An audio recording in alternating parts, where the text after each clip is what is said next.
Ribuan umat muslim di kota Lubuk Linggau menggelar sholat gaib di Masjid Agung As-Salam yang diperuntukkan untuk korban tragedi kemanusiaan muslim etnis Rohingya di Myanmar.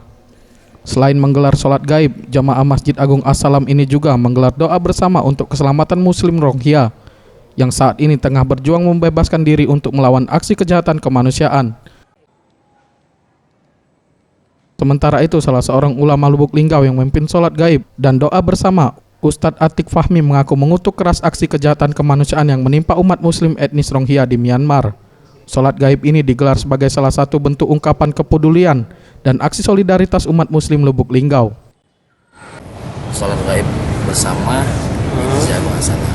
khususnya untuk kaum muslimin di Rohingya, tapi di antara pernyataan yang sama itu, satu mengecam perbuatan Myanmar terhadap muslimin, dan yang kedua minta apa yang sudah berlaku Presiden.